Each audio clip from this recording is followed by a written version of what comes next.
Hello, my name is Dr. Katherine Weintraub. I am the adjunct professor of saxophone at Southeastern University, and I'm also a private instructor in Tampa, Florida. Today I will be demonstrating and teaching the 9th and 10th grade all-state saxophone excerpts. I'll be starting with the lyrical excerpt, providing some tips and tricks, and then I will do the same thing with the technical excerpt. So here is the lyrical excerpt for 9th and 10th grade all-state.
When preparing this excerpt, it's important that you first get yourself familiar with the key of the excerpt.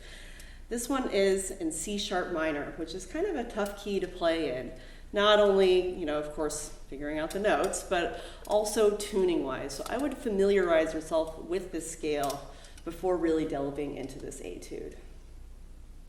Of course, it is the relative minor of E major. So play your E major scale a few times and then figure out the relative minor of C sharp minor. Tuning, like I said, is going to be a big issue in this etude. There are a lot of middle C sharps, which is a notoriously horrible note on alto saxophone particularly. I would encourage you to find which alternate C sharp fingering works best on your instrument. With my students, I often recommend using your ring finger in your left hand and the octave key, so third finger and octave key. That's a good one. On my horn, I actually need to put down the side C key as well to get it in tune. On some horns, just the side C key will do just fine, and then on some horns you can actually play it in tune using nothing at all. Find what works best on your instrument with the tuner and make sure that you're tuning the C sharps in the context of the music and not just by itself. You also want to let all of the notes that go into rest at the end of gestures, at the end of phrases, you want to let these notes slightly bleed into the rest and have a nice, smooth taper into the rest. There should be never any harsh edges or sudden cutoffs. So that goes, of course, in the first phrase itself.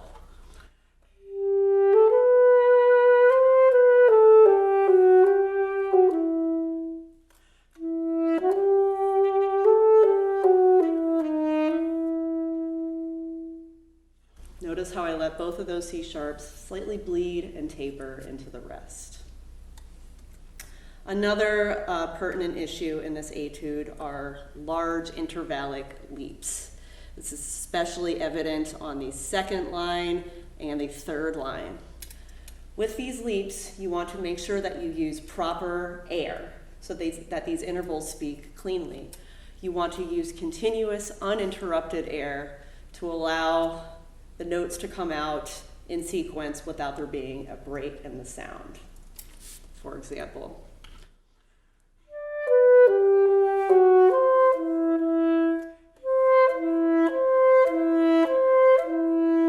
And then again right here. These are pretty tough intervals. You also want to make sure that you let the octave key go maybe slightly earlier than you would think to facilitate these intervals coming out. Again, in the next couple bars.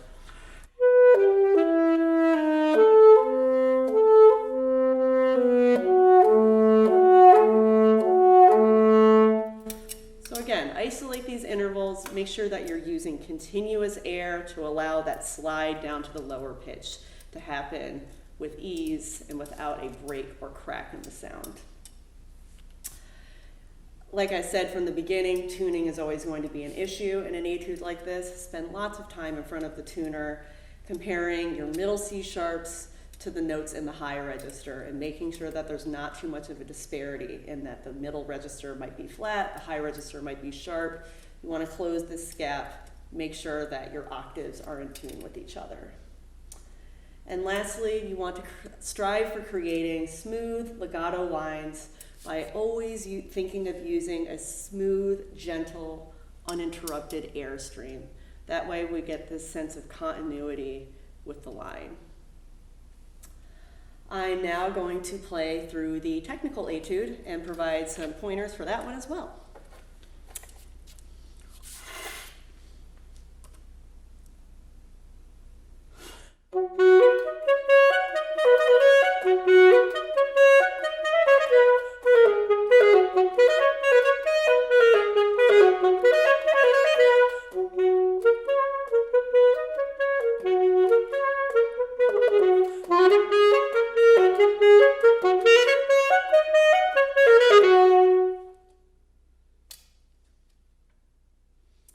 So, with this etude, you of course want to familiar yourself with the key. As saxophonists, especially in a band setting, we don't often play in these flat keys, like A flat and E flat, so familiarize yourself with these scales in order to get comfortable in those keys. You also may want to first practice with your metronome on the 8th note pulse instead of the dotted quarter note pulse. This etude is marked at a pretty quick tempo. Dotted quarter note equals 92. You may want to start much slower, and instead of thinking in the dotted quarter note, have the metronome on the 8th note.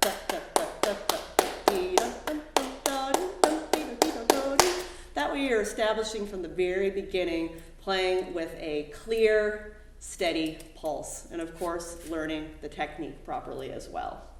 Once you get comfortable playing in the 8th note at a very quick tempo, you can then switch the metronome back down to the dotted quarter, instead of and that way you have built up ease playing with that steady pulse, and then putting the metronome on the dotted quarter note will not be a problem. With the style, it's all about being bouncy and light. I would refrain from harshly clipping the ends of slurs. However, there can be a slight lift at the ends of slurs, like so.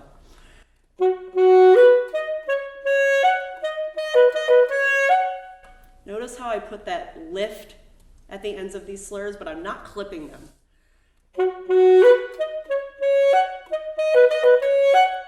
By clipping them, I'm also kind of emphasizing the note at the end of the slur, especially in the high register, and that kind of creates this sense of lopsidedness with the emphasis. So you want to make sure that the emphasis is always on the strong part of the beat, being beat 1, and that there isn't any harsh clipping with these slurs, but still maintaining that light, bouncy style. You also want to make sure that you're bringing out the dynamic change in this etude. There is a very clear marking of piano at the trio, so make sure that comes out. And again, going back to the style, being buoyant, light, bouncy, we want to make sure that the staccatos reflect this. They should never be clipped or harsh. For staccatos, I like to think of a da, da, da, dee, da, da, instead of a dit syllable, dit, dee, dit, dit, dee. So, those were just some pointers for the 9th and 10th grade high school all-state excerpts for saxophone. Good luck on your audition and happy practicing.